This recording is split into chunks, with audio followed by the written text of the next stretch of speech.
to revenge with Lyra. I bought you a house, right? My mom's words echoed in the living room like a lie wrapped in silk. No. I bought this house. With my own hands, my own sacrifices, my own endless nights of work. But when I walked in, there she was, my mother, arms stretched like a realtor, guiding my brother's wife through the hallways as if she owned every wall, every beam, every breath inside it. And this, she announced proudly, opening the French doors to the backyard, will be perfect for family barbecues. I stood frozen in the doorway. My name is Diana Monroe, 32 years old. And if you think the story is about a house, you're wrong. This is about what happens when trust is stolen brick by brick, and how betrayal doesn't come with warning sirens. It comes with a smile. Tell me, what do you do when the people who raised you decide your life belongs to them? I smiled, waited for them to leave, and pretended not to notice how my mother's eyes flickered when she realized I was standing there. That night, I changed every lock. The house didn't just reject them. It didn't even recognize their touch anymore. And that was just the beginning. The next morning, my phone lit up with a flood of missed calls. Mom. Then Dad. Then my brother's wife. Each voicemail sounded like a performance, dripping with entitlement and anger. Diana, what's this nonsense? We couldn't get in. Call me back. Sweetheart, don't be dramatic. We've always shared everything as a family. Keys, cars, bank accounts. It's no different with this house. And then, my brother's wife, her voice smug, almost rehearsed. You really think you can keep it to yourself? It's ours too. Everyone knows your mother paid for it. That line nearly made me laugh out loud. Paid for it? My mother hadn't paid a single dime. I still remembered working 3 jobs, sleeping in my car, missing meals just to make the first down payment. I was the one who signed the mortgage papers, who wired every installment, who sacrificed friendships and love for a dream they now wanted to strip away in a single evening tour. By noon, I decided to test something. I pulled up the home security app on my phone. The footage from the night before was crystal clear. My mother's smile as she swung open the door, her voice proudly telling them, "Welcome to our new home." My brother's wife twirling in the kitchen like she already owned it. I saved the clips. Something told me I'd need them later. At 2 p.m., there was a knock at my door. Hard. Demanding. I peeked through the camera and saw them. Mom, Dad, and my brother's wife, all standing there, glaring at the locked door like it had betrayed them. I pressed mute on my phone, silenced every ring, and whispered to myself, "No, this time, I won't open the door." That silence was my first act of revenge. By evening, their patience had run dry. I sat by the window, sipping coffee, as their voices rose outside like a storm. My mother's shrill tone pierced through the air. "Diana, you're embarrassing this family. Open the door now." My brother's wife added fuel. "She's acting like a child. This house should have been ours anyway. Mom said so." I let their words hang in the air, savoring every syllable of entitlement. For years, I had been their punching bag. The forgotten daughter, the scapegoat, the one they could humiliate at birthdays, weddings, dinners, always reminding me I wasn't good enough. But this house was mine. My blood, sweat, and sacrifice were in every corner of it. And they hated that truth. Around 7 p.m., Dad tried a softer approach. His voice, calm but rehearsed. "Sweetheart, let's talk this out. Families don't keep secrets. Families don't lock each other out." That line cut me deeper than they realized. Families don't keep secrets? My entire childhood had been a web of their lies. They had hidden money, hidden affairs, hidden favoritism, always leaving me in the dark until I stumbled upon the wreckage. I muted the security camera so I wouldn't hear them anymore. Instead, I walked through each room slowly, running my fingers along the walls, breathing in the peace that came with ownership.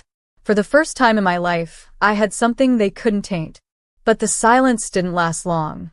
At 9:14 p.m., my phone buzzed again. This time it wasn't them. It was my lawyer. His voice was steady, sharp.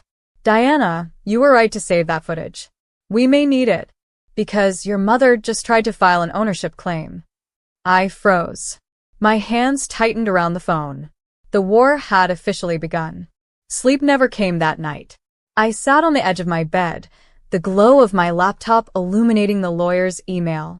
Attached were documents my mother had filed, claims that she had partially funded the down payment for my house, therefore entitling her to shared ownership. It was laughable. I had bank statements, transfer receipts, and years of tax records proving every cent was mine. Still, the audacity made my chest burn. By sunrise, the family group chat was buzzing. Screenshots, half-truths, twisted stories. She's stolen from us. She tricked Mom. She doesn't even deserve that house. They painted me as a thief.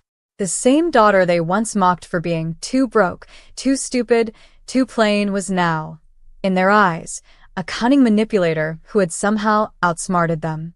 At 8 a.m., I stepped outside for the first time since changing the locks.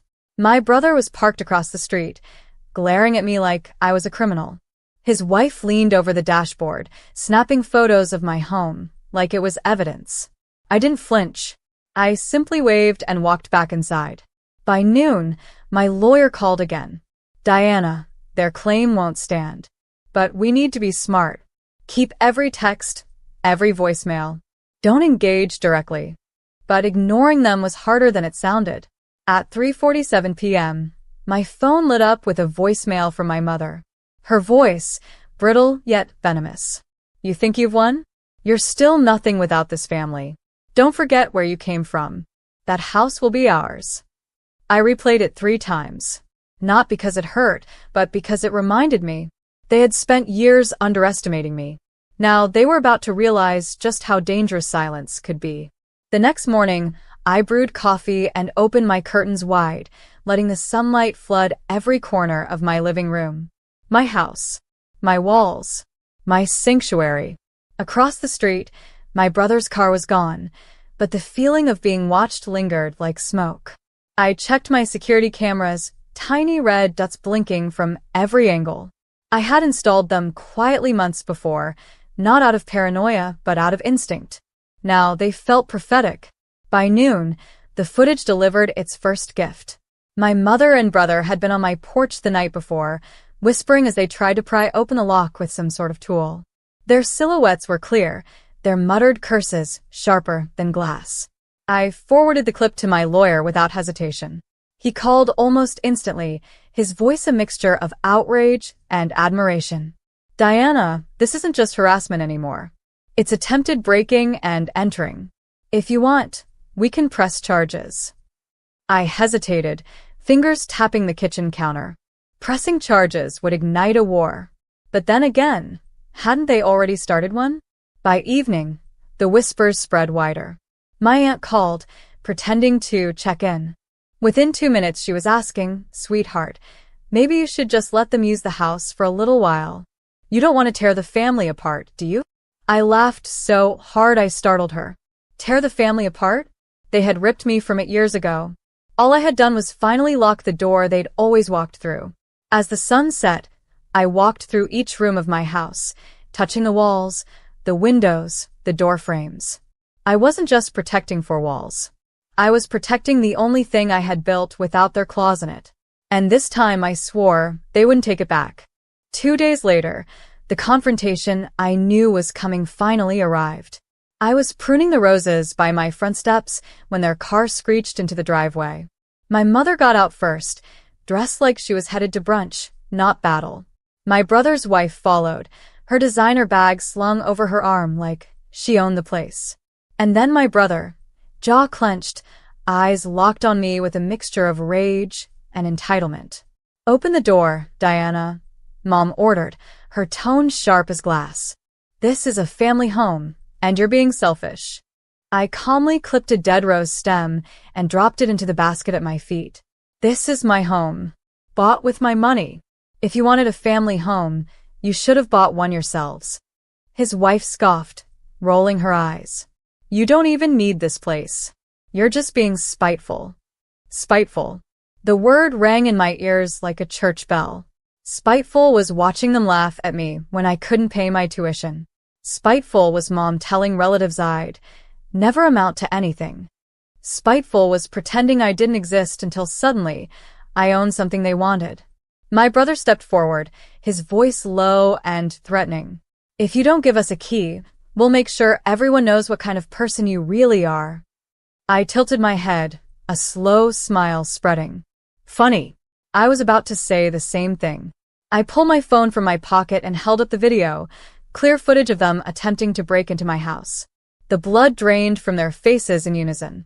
You think you can intimidate me? I whispered. The locks aren't the only thing that changed. I'm not the same girl you used to trample on. Their silence told me they finally understood. That night, I didn't sleep. Not out of fear, but out of the adrenaline rush of finally standing my ground. For years, I had been the one tiptoeing around them, begging for scraps of love, of validation, of belonging. Now, the roles had shifted, and they knew it. At 9:14 p.m., my phone buzzed. A message from my mother. We're family. Stop this nonsense. Give us the keys, and no one else needs to know. Seconds later, another text from my brother's wife. You'll regret this, Diana. Don't test us. I just stared at the screen, my lips curving into a smirk. Regret? They had no idea what regret even looked like. I opened my laptop and drafted a simple email. Attached were the video clips of their attempted break-in, along with screenshots of the texts they had just sent me, thinly veiled threats. The subject line was short, sharp, and surgical, for record-keeping. I blind copied it to the neighborhood association, my lawyer, and a contact at the local paper who'd been sniffing around for stories about the respectable family my mother always bragged about. When I hit send, I felt a weight lift off my chest. Years of humiliation, years of being treated like the family shadow, evaporated with one click. By morning, I knew the calls would start. Desperate ones. Angry ones. Maybe even tearful ones. But it didn't matter. Because for the first time, the truth was no longer locked inside me. It was out there, alive and breathing, and it would do what I never could. Make them accountable. And deep down, I wondered, would they even dare show their faces in public again? The next morning came with chaos. My phone lit up before sunrise. Missed calls from my mother, frantic voicemails from my brother, even a shaky text from his wife begging me to take everything down. But the chain had already been set in motion. By 8 a.m., my lawyer confirmed the video evidence and threats were securely filed. By noon, the neighborhood group chat was buzzing with whispers. And by evening, the article hit the local paper. Prominent family under scrutiny for fraud and harassment. Their empire of appearances, carefully polished for decades, cracked overnight. My mother, who once paraded me as her shame, was now trending online as a liar.